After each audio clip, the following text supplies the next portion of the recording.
and now in this part we will start from here, this line, and fancy my paying 10 rupees a month for the road engine. और यहाँ writer कहते हैं कि you can well imagine, हम लोगों से कहते हैं कि यू कैन वेल इमेजिन कि कैसे वो 10 रुपीज़ मंथली रोड इंजन के लिए दे सकते थे. How much troublesome it was for the writer, as he was giving only 4 rupees as his rent, and in that house he was living with his with his wife, and there he was giving only 4 rupees per month, but here for the road engine he had to give 10 rupees. So it cut into my slender budget. Actually उनका जो slender budget था, slender मतलब क्या होता है कि उनका जो एकदम जो डेफिसिट का जो बजट था, एकदम पतला सा जो बजट था, जिसमें जब बस वो अपना खाने भर का एकदम जो रिक्वायरमेंट्स उनका होता था, बस उतना ही वो अपना बजट बना के रखते थे. और इस इतना कम बजट के अंदर वो अपनी ज़िंदगी को चलाते थे, और उसमें उनको मैनेज करना पड़ रहा था 10 रुपीज़ पर month for this road engine. And I had to pledge a jewel और two belonging to my wife. और उनको इसके लिए क्या करना पड़ा, अपनी वाइफ का जो वो ज्वेल सब होता है उसको वो प्लेज करके आते थे, गिरवी रख के आते थे, जिसका मतलब है किसी के पास रख के आते थे और पैसा लेके आते थे कि जब उनके पास पैसा आएगा तो वो ज्वेल को छुड़ा कर लेके आएंगे. And every day my wife was asking me what I propose to do with this terrible property of mine. और हर दिन उनकी वाइफ उनसे पूछती थी कि वो क्या चाहते हैं, व्हाट प्लान्स प्रपोज्ड, मतलब उन्होंने क्या प्लान बनाया है. और मैं आप लोगों से बोलूँगी कि आप लोग इसका मीनिंग लिखते जाएं. जैसे वीडियो आप लोग देखते जा रहे हैं वैसे आप लोग जैसे मैं वर्ड्स का मीनिंग बोलते जाऊँगी, आप मीनिंग्स प्लीज़ देखते जाएंगे. देखिए यहाँ लिखा हुआ भी है प्रपोज्ड मतलब planned. So what I propose to do with this terrible property of mine, वो क्या इस टेरिबल प्रॉपर्टी से करना चाहते हैं, अपने इस रोड इंजन के बारे में, जो इतना ख़तरनाक, इतना डेंजरस प्रॉपर्टी है उनका, जो उनको इतना दुख दे रहा है, इतना तकलीफ़ दे रहा है, उसके साथ आखिर में वो क्या करना चाहते हैं. I had no answer to give her. I went, उनके पास कोई आंसर नहीं था देने के लिए. I went up and down the town. और वो क्या करते थे, टाउन आते जाते रहते थे.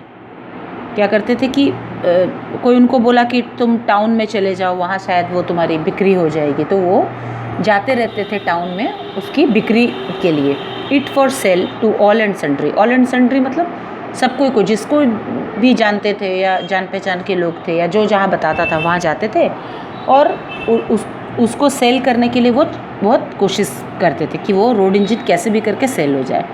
Someone suggested that the secretary of the local cosmopolitan club might be interested in that. अब कोई उनको बोला कि कॉस्मोपॉलिटन क्लब कोई होगा, वहाँ पे जाओ और वहाँ पता करो, शायद वो लोग इंटरेस्टेड हों इसको लेने के लिए. When I approached him, he laughed and asked what he should do with a road engine. अब जब वो उनके पास गए, वो राइटर जो है वो लोकल कॉस्मोपॉलिटन क्लब का जो भी हेड होगा उसके पास जब गए तो वो हंसने लगा, बोले क्या करूँगा मैं रोड इंजन को लेके. तो उसके बाद तो फिर राइटर बोले कि I will dispose of it at a concession for you. Writer बोले कि अगर आप ले लेंगे तो मैं इसको डिस्पोज ऑफ कर दूँगा, मतलब इसको सेल ऑफ कर दूँगा कंसेशन में, मतलब कम पैसे में, कुछ छूट देकर मैं इसको आपके लिए डिस्पोज ऑफ कर दूँगा. You have a tennis court to be rolled every morning. वो बोला कि आपका तो इतना बड़ा टेनिस कोर्ट है जहाँ पर आपको रोल करने के लिए, क्योंकि टेनिस कोर्ट को प्लेन होना पड़ता है, इसकी ज़रूरत है कि वो प्लेन हो, तो वहाँ पर आपको रोलिंग के लिए तो रोज़ ज़रूरत पड़ेगी ही मॉर्निंग में, आप इसको ख़रीद लीजिए. I began and even before I saw him smile I knew it was a stupid thing to say. मतलब वो बोलना जस्ट स्टार्ट ही किए थे कि वो देखे कि वो सामने वाला जो आदमी था वो हंस रहा था, तो उनको अपने आप में एम्बेरसमेंट फील हुआ. And he felt that yes, it was a very stupid thing to say any further. So he stopped. He stopped saying anything about the road engine to that person. I was making myself bankrupt maintaining the engine in the gymkhana grounds. और वो रोज़ अपने आप को bankrupt बना रहे थे. Bankrupt मतलब रोज़ पैसे से खाली होते जा रहे थे, मतलब उनके पास अब कुछ भी पैसा नहीं बच रहा था कि वो इस इंजन को जिम खाना ग्राउंड्स में मेंटेन कर सके, क्योंकि उनको 10 रुपीज़ पर मंथ देना पड़ रहा था, जो कि उनके लिए पॉसिबल नहीं था, और इसीलिए वो बैंकरप्ट होते जा रहे थे. I really hoped someday there would come my way a lump sum and make amends for all this deficit and suffering. लेकिन उनको एक होप था.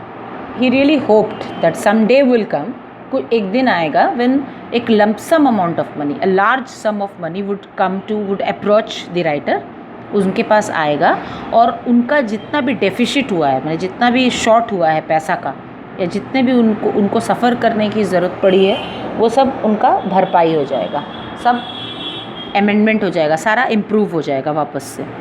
Fresh complications arose when a cattle show came in the offing. लेकिन एक fresh complication चालू हुआ.